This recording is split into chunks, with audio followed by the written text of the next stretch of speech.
بسم الله والحمد لله والصلاة والسلام على رسول الله. أهلا بكم حبايبي في مطبخ هند وإيمان. النهاردة إن شاء الله هنعمل أكلة حلوة جدا، هنصلي على الحبيب صلى الله عليه وسلم.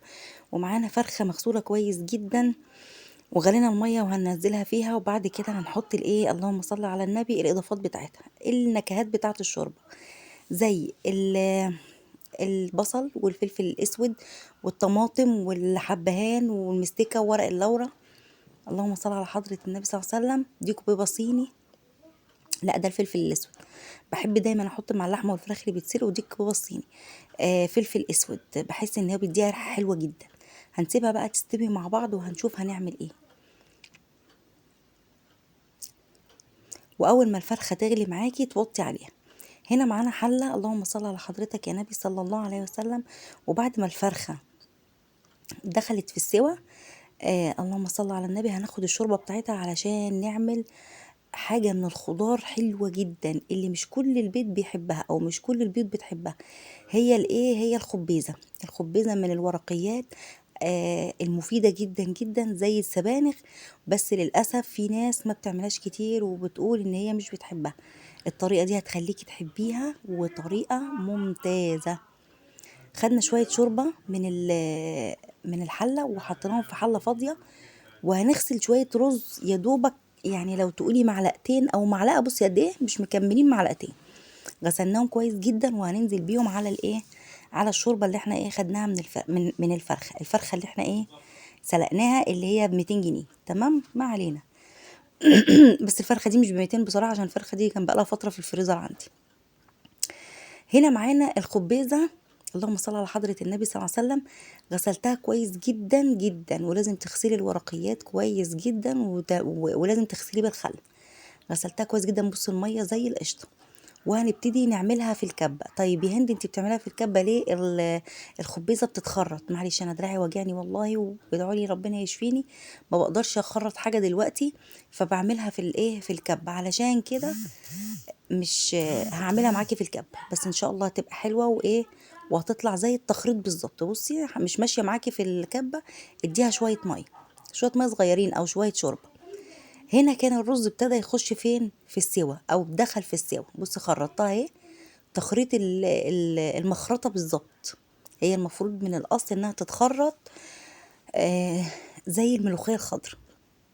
بس زي ما احنا قلنا ان انا ايه، دراعي وجعني، علشان كده عملتها في الكب. بس خرطتها مش عصرتها، يعني خلي بالك ما تخرطيهاش قوي. ده كان معايا كيلو ما شاء الله، الف هنا وشفا للي كان منه. هنزل بيه على الشوربه وعملت الحبه التانيين ونزلت بيهم برضو.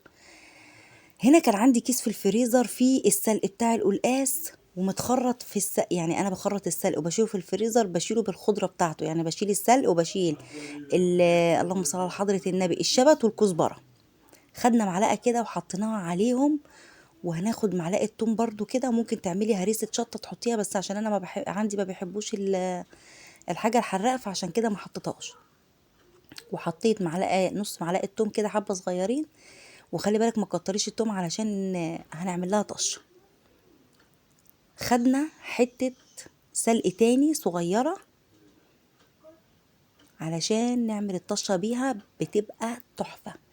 الطريقة سهلة جدا. شوربة، خرطتي الخبيزة، نزلتي عليها بمعلقة السلق والرز، سلقتيها الأول في الشوربة. وبعد كده خدتي معلقة السلق بالإيه، بالكزبرة، والكزبرة الخضراء وبرضه هنحط كزبرة ناشفة والشبت. الموضوع كان رهيب بجد والله العظيم، الريحة كانت تحفة. هنزل بقى هنا بإيه، بمعلقة كزبرة كده ناشفة. والفرخة كانت استوت معايا وطفيت عليها. يعني انا جايبه لك وصفه السبانخ الخبيزه بس، بصراحه كانت رهيبه.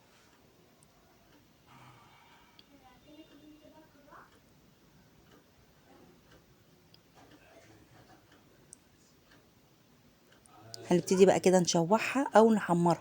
هنخليها كده تتحمر تحمير خفيف. وبعد كده طبعا احنا الخبيزه كل ده لسه والع عليها، لان هي ايه، بديها غلوتين ثلاثه. وخلي بالك ما تطوليش عليها في السوا قوي، علشان دي يعني دي خضره ورقيات ما بتستحملش السوا. ده غلوه اتنين كده وتروحي طفي عليها على طول. تنسيش تصلي على الرسول صلى الله عليه وسلم. شهر شعبان، كل سنة وانتم طيبين ويعود علينا وعليكم الأيام بخير. شهر شعبان اللي ربنا بيرفع فيه الأعمال أو بترفع فيه الأعمال، فما تنسينيش، ما تنسيش بقى الدعاء والذكر والصلاة على حضرة النبي صلى الله عليه وسلم والعبادة. يعني على قد ما تقدري بقى تعبدي ربنا بأي طاعة، الذكر، الصدقة. ربنا يا رب يرزقنا ويرزقكم. حطيت معلقة فلفل اسود صغيرة ومعلقة بهارات صغيرة وظبطت الملح، اكتر من كده ما تحطيش.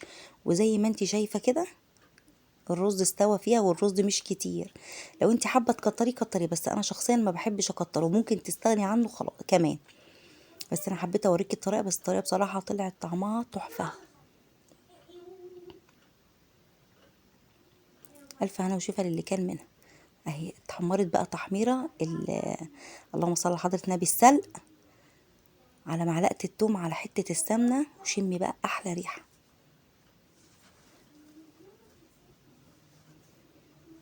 كده كانت الخبيزة استوت معايا.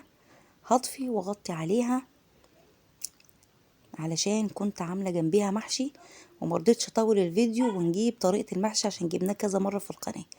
بس ايه، هنشوفه كده واحنا بنسويه. هنحط الشوربة. الف هنا وشفا للي كان منه. ما تكتريش شوربة لو انت عاملة بتنجان وفلفل وكوسة. لما تيجي تسوي المحشي ما تكتريش شوربة، علشان الفلفل والكوسة والفلفل والكوسة بيبقى فيهم مية. بصي، يعني يا دوبك كده نص الصباع بس يبقى ايه متغطي بالشوربة.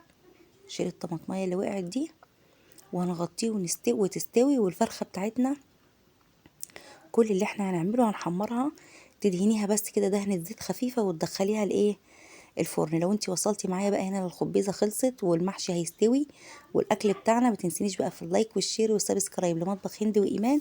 شكرا للمتابعة يا حبيبتي، سلام عليكم.